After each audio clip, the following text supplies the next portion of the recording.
So we have our next speakers from San Francisco, where I come from, where we're known to have innovation and disruption as part of it.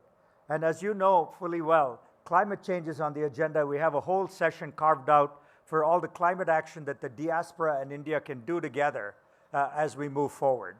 And who better to kind of talk about that element of things than my good friend George Jacob. You know, George is the CEO of the Ecotarium, which is an incredible organization in San Francisco that not only is an aquarium, but does a lot of thought leadership, detailed research, all about climate action and climate change. And George has also been a designer of museums.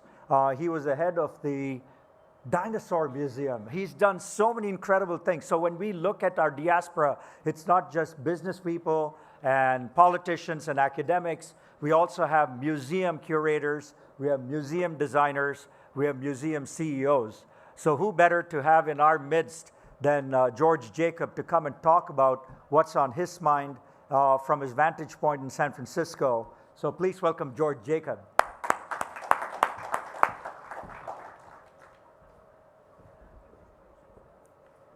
So thank you, Amar.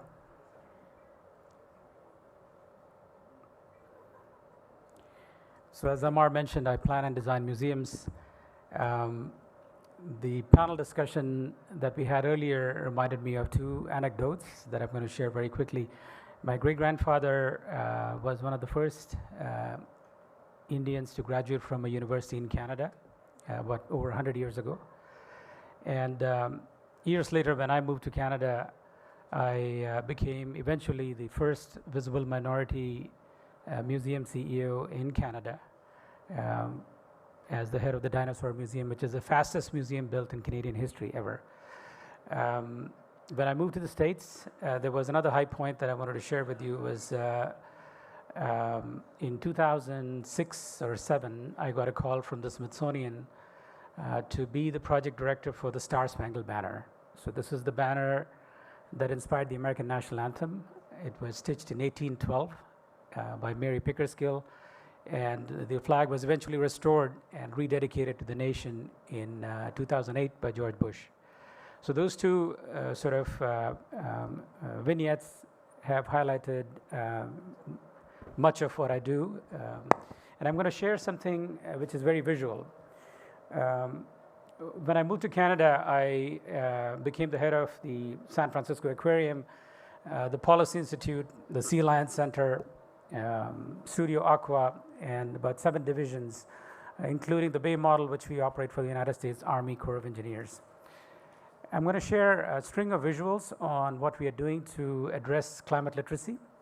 We are transforming, number one, the Aquarium of the Bay into the world's first comprehensive climate and ocean conservation living museum. So climate has been on the agenda for the last 20 years, pretty much topping the covers of every single major magazine and news outlet in the world. But despite the sort of heavy coverage on climate change, climate resilience, climate tech, there are very few people who actually understand the issues that face humanity today because of climate change. Most of these terms, are either go over our heads. People really don't get it. I attend personally, about 16 conferences a year focused on oceans and climate. And outside of the realm of those conferences, the general public is still very, very unaware of what some of these major issues are. And because of that, they are also not very clear on what climate investment is, what carbon emissions are, how to mitigate some of those issues, either by policy or by regulation or by projects or innovations in tech. So all of those aspects would kind of come to light in a climate museum. So the transformation of the aquarium into a $260 million climate museum is a step one. And in addition to what we're doing in San Francisco, we're also working on a number of climate museums in other parts of the world. So I'm going to share some visuals with you, and happy to take questions after. So this is what we do in San Francisco. We run the Bay Ecotarium, which is a conglomerate of front-facing institutions and policy institutions at the back. Those are some of our activities that gauge the temperature of the San Francisco Bay its marine ecobiodiversity, its pollution levels, issues associated with PCB pollution, mercury pollution, microplastics, sea level rise, a whole slew of other issues. We also offer dive certification programs and are committed to the 2030, 30 by 30 by 2030. And though our focus is Sustainable Development Goals 13 and 14, we're actually focused on pretty much all the 17 goals of sustainability. We are currently working on multiple climate museum projects. So the Bay Ecotarium transformation is about $260 million. The Aquariat in Norway is about $300 million. And the Jamaica Oceanarium in the Caribbean is about $132 million. And then we're working on a number of other projects in Greece and other parts of the world. This is the project in San Francisco. It's going to cater to about 2 million visitors, physical visitors, and about 5 million virtual visitors when it is complete. Mrs. Biden was there for the unveiling of the vision. This is the view from Alcatraz in San Francisco. This is what the center looks like in the exploded view. It has the aquarium tunnels in the middle. So currently we hold 24,000 animals and 750,000 gallons of salt water, which will go up to 30,000 animals and over 1.5 million gallons of salt water. This gives you a sense of how the climatorium is posed between Pier 39 and Pier 35 in San Francisco. And those are some visuals on the insides of the learning center inside the climatorium. There is about 3.3 acres of park that uses special technologies for renewables and circular economies. It gives you a sense of how we use rainwater collection, recirculation, solar, wind, and other sources of energy, including a microgrid using fish waste. It touches close to 50 disciplines, including tech, and also focuses on blue diplomacy, green bonds, and so on and so forth. This is the Oceanarium in Jamaica. So again, inspired by nature. It's in Montego Bay. And it kind of gives you a cross-section of what we're planning in Jamaica. This is the Oceanarium in Jamaica. So again, the intent is to cater to about 1.5 million people every year and build capacity within the Caribbean to focus on ocean conservation.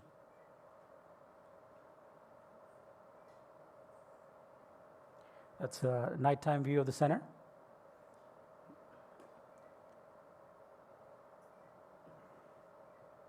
And some cross sections.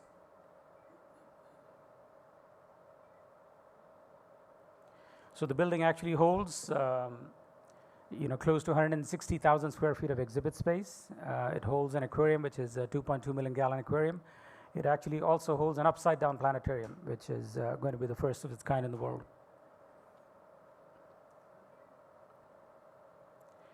This is a project that is unfolding in Silicon Valley, in San Jose, most likely. Again, focused on AI and climate change.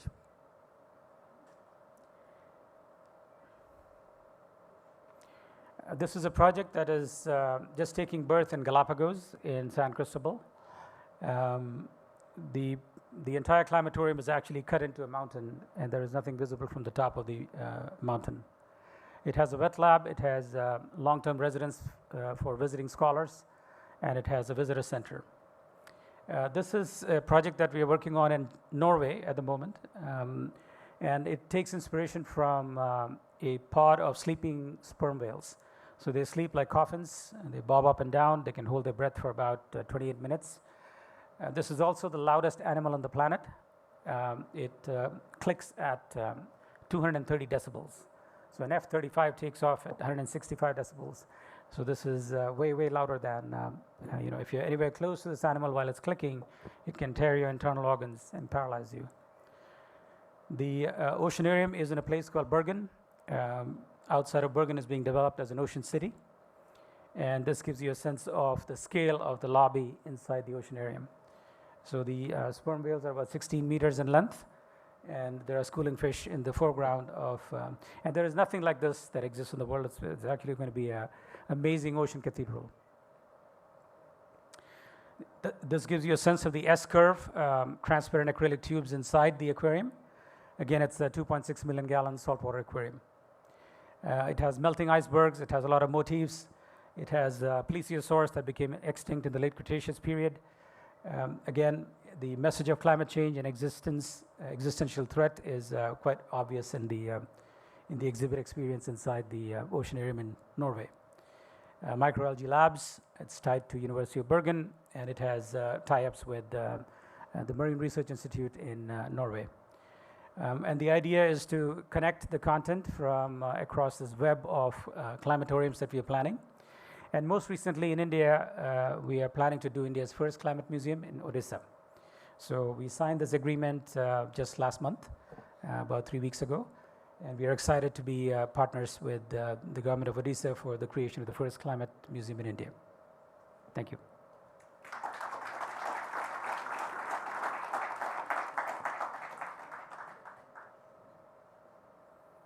I guess my time is almost up. Yeah. But sure.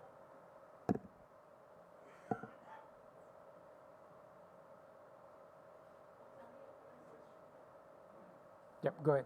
Hi, I'm from London. Quick question. Congratulations on the great work that you're doing. But again, how do you end up connecting the community of sort of ocean lovers, nature lovers, in all these different parts of the world that you're putting up these things, which are going to be appreciated, people are going to love it, they're going to talk about it, create awareness. But is there an offline way of connecting the world to it as well, who cannot in person sometimes, let's say, go visit it and experience it? So, very good question. There is a plan to create a mother website that has a learning component, an interactive component, and an immersive component. And if you've looked at the imagery of the Oceanarium, there is there are two bubbles that you see in the San Francisco project. So the first bubble holds the aquarium and the climatorium. The second bubble holds the education component. And in between the two, there is a tiny third bubble. And that is a bubble that sits in 36 airports around the world. And it's a token ring of sharing content. So it's an AI-driven token ring of sharing content. And the citizen science component that makes resilience a movement will take shape in that sort of little module that we have. So that little module is actually more powerful than the two big domes. And so that's how the global presence of the content is distributed. How do you manage so many projects together? So we have a good team. We do have a good team. So we have 7 projects going on right now.